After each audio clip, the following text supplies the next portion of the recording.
Liu Shan, the last emperor of Shu Han, received news in Chengdu that Deng Ai had captured Mianzhu and that Zhuge Zhan and his son had been killed. Shocked, he immediately summoned his ministers to discuss what to do. The officials reported that civilians outside the city were fleeing in panic, carrying the elderly and children while crying everywhere. Soon another urgent report arrived. The Wei army was already approaching Chengdu. Most ministers believed Chengdu could not be defended. They suggested abandoning the capital and retreating to the 7 southern commanderies, relying on the mountainous terrain and the Nanman tribes before attempting to restore the kingdom in the future. Qiao Zhou objected, arguing that the Nanman had never been reliable allies and could not be trusted. Others proposed seeking refuge in eastern Wu. Qiao Zhou opposed that as well. He argued that no emperor should depend on another state. Since Wei would eventually conquer Wu anyway, Shu would only suffer the humiliation of surrendering twice. Instead, he advised surrendering directly to Wei. Wei would likely grant Liu Shan a noble title and territory, preserving the ancestral temple while sparing the people from further war. Unable to decide, Liu Shan returned to the palace. The next day, the court continued debating. Qiao Zhou again urged Liu Shan to surrender. This time, Liu Shan finally agreed. Just as preparations were being made, Prince Liu Chen of Beatty suddenly emerged from behind a screen and angrily denounced Qiao Zhou for advocating surrender. Liu Chen, Liu Shan's 5th son, was the most talented and resolute of all his brothers. He argued that Chengdu still had tens of thousands of troops, while Jiang Wei remained at Jiange Pass. If Jiang Wei returned to reinforce the capital, they still had a chance to turn the tide. Even if defeat was inevitable, he insisted that the royal family and ministers should fight and die alongside their kingdom rather than surrender. Liu Shan dismissed his words as youthful impulsiveness. Liu Chen burst into tears, saying that he would rather die than see the empire founded by Emperor Liu Bei handed over to the enemy. Liu Shan ordered him removed from the palace and instructed Qiao Zhou to draft the surrender document. Zhang Xiao and Deng Liang carried the imperial seal to Luoqing and formally surrendered to Deng Ai. Delighted, Deng Ai accepted the surrender and sent letters reassuring the people of Chengdu. After reading the reply, Liu Shan officially ordered Jiang Wei to surrender as well. He also handed over records of Shu's population, military, supplies, and wealth, announcing that on the first day of the 12th month he would personally leave the city with his officials to surrender. When Liu Chen learned of the decision, he was enraged. Returning home, he told Lady Cui that he would rather die than bow to Wei. She praised his loyalty and declared that she would die first to fulfill his honor. She immediately killed herself by striking a pillar. Liu Chen then personally killed his 3 sons before carrying his wife's head to Emperor Liu Bei's ancestral temple. Kneeling before the shrine, he wept bitterly, ashamed that his ancestors' kingdom had fallen into another's hands. He declared that he had sent his family ahead in death and would soon follow them. Weeping until tears of blood flowed, he finally drew his sword and committed suicide. The people of Chengdu mourned deeply when they heard the news. The following day, Liu Shan led the crown prince, the royal princes, and over 60 officials outside Chengdu according to the ancient rites of a defeated ruler, bound his own hands, carried a coffin, and formally surrendered to Deng Ai. Deng Ai personally untied Liu Shan, burned the coffin, and escorted him into Chengdu. The people welcomed the Wei army with flowers and incense.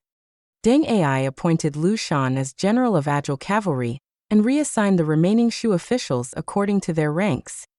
He restored order, took control of the state granaries, persuaded the remaining commanderies to surrender, and also sent messengers urging Jiang Wei to submit. Although Deng Ai originally intended to execute Huang Hao bribed Deng Ai's attendants and escaped punishment. Thus, after 43 years, Shu Han officially came to an end. Meanwhile, Grand Coachman Jiang Xian arrived at Jiange Pass carrying Liu Shan's order commanding Jiang Wei to surrender. Jiang Wei was speechless.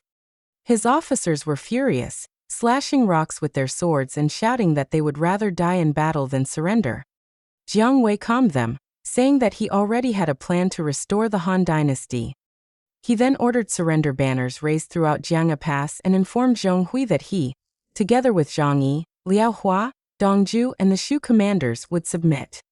Overjoyed, Zhong Hui personally welcomed Jiang Wei. Meeting him, Jiang Wei shed tears and remarked that arriving today was already as quickly as possible. Impressed by Jiang Wei's bearing, Zhong Hui treated him as an honored guest. Jiang Wei deliberately flattered him, saying that the Sima family's success was largely due to Zhong Hui's achievements, while Deng Ai was someone he would rather fight to the death than surrender to. Pleased by these words, Zhong Hui broke an arrow as an oath of brotherhood and allowed Jiang Wei to continue commanding the former Shu troops. Privately, Jiang Wei rejoiced, knowing the first stage of his plan had succeeded. Meanwhile, Deng Ai began organizing Yi-province, rewarding officials, and celebrating the conquest with a grand banquet at Mianzhu. During the feast, he proudly declared that everyone present owed their lives to him, for any other commander would have executed them all. At that moment, Jiang Xian arrived with news that Jiang Wei had surrendered to Zhong Hui. Deng Ai immediately became resentful toward Zhong Hui and submitted a memorial to Sima Zhao.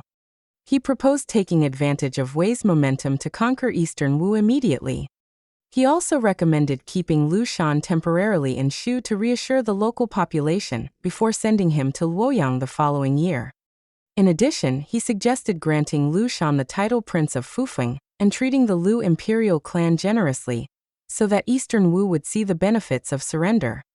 After reading the memorial, Sima Zhao began suspecting that Deng Ai intended to build an independent power base. Although he promoted Deng Ai to Grand Commandant and richly rewarded him, he secretly ordered Wei Guan to ensure that all major decisions required prior approval from the court. Deng Ai, believing that commanders on campaign should be free to act as circumstances required, argued that waiting for approval would only waste valuable opportunities. This response only deepened Sima Zhao's suspicions. After consulting Jiachong, Sima Zhao decided to use Zhong Hui to restrain Deng Ai. He promoted Zhong Hui to minister over the masses, and secretly instructed Wei Guan to monitor both commanders closely. After receiving the imperial decree, Zhong Hui immediately consulted Jiang Wei. He worried that Deng Ai's overwhelming achievements, combined with Sima Zhao's suspicion, would create problems. Jiang Wei seized the opportunity to fuel the conflict. He explained that Deng Ai had risen from humble origins and, after achieving his remarkable victory through the Yinping campaign, had naturally become arrogant.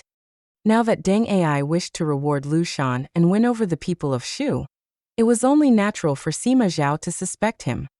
The more Zhong Hui listened, the more convinced he became. After everyone else withdrew, Jiang Wei produced the old map of Yi province that Zhuge Liang had once presented to Liu Bei, and carefully explained Sichuan's terrain, making Zhong Hui even more ambitious.